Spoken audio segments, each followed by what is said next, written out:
Ito na ngayon mga ka-idol, ang update sa tinatanim kong talong. So, bilis lang talaga lumaki.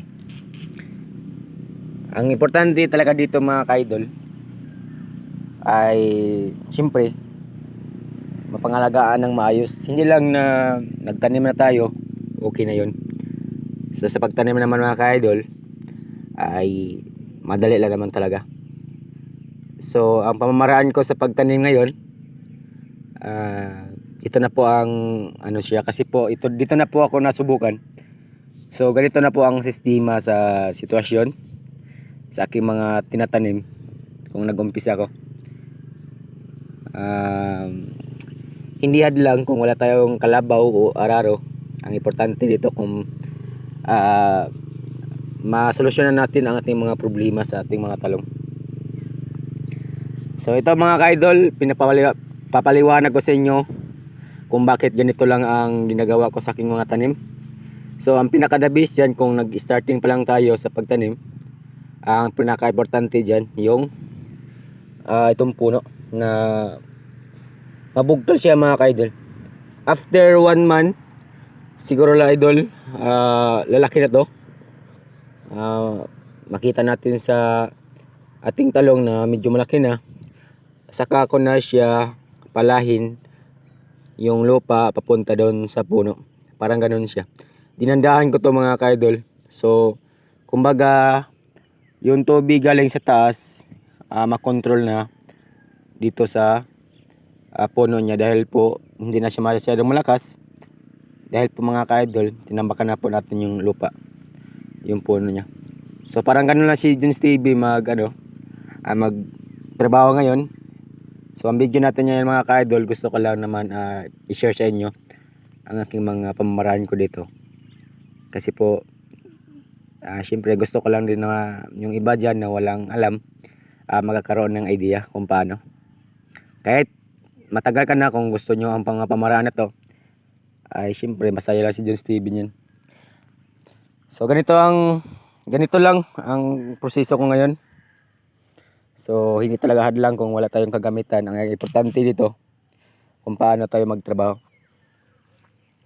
So nag-update pala sa ating talong gahapon, kasama na yung saging, ay naka-harvest tayo, naka-income tayo ng 3 plus 3.5 ganun.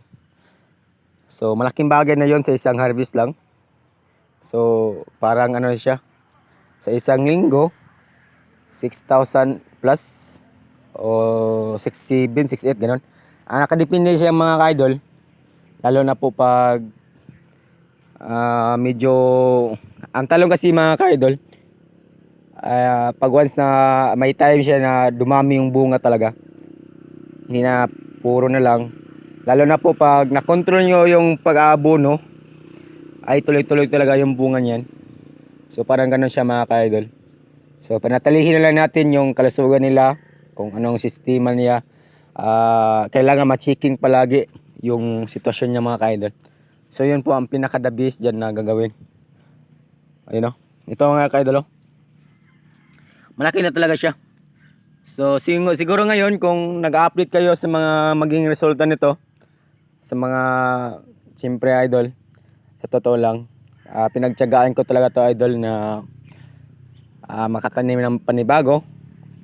Kasi po pag yung mga matanda, yung mga talong na yan, kung once na matanda na yan, ito ay magdadala rin ng bunga. So hindi tayo maubusan ng talong, dahil po may mga buyers tayo talaga na wholesale talaga ang kalabasan. So yun po ang pinaka-the best yan, yung buyers natin na kahit ilan bumili. So ang gagawin natin nito, paramihin na lang natin yung pagtanim para hindi tayo maubusan ng income. So ganito lang.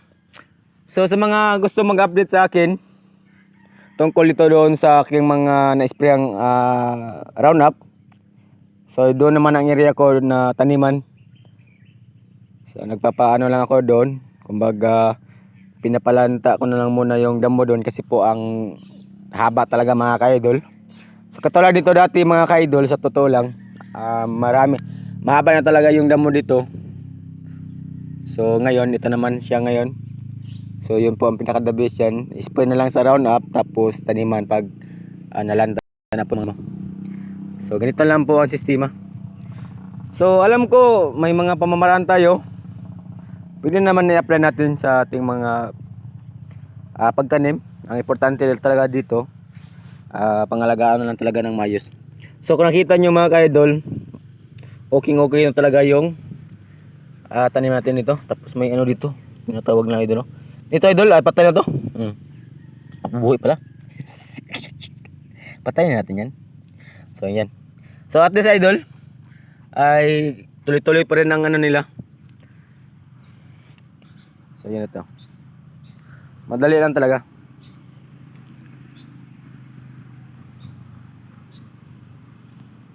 So ito, di ba?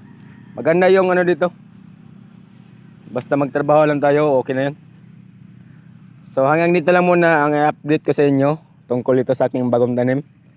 Sana ano to ng ma-inspire yung iba na magawa rin sila ng garden.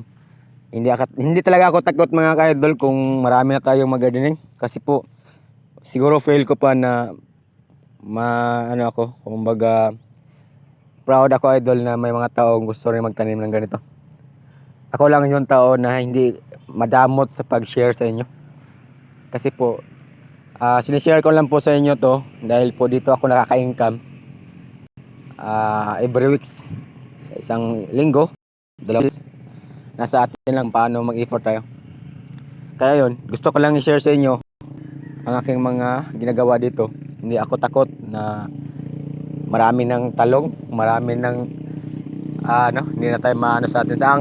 Ang pinaka-importante dyan kung siyempre kung marami na, nasa atin lang kung paano tayo mag-alaga ng buyers mga idol. Yun po ang pinaka-the best dyan kung paano.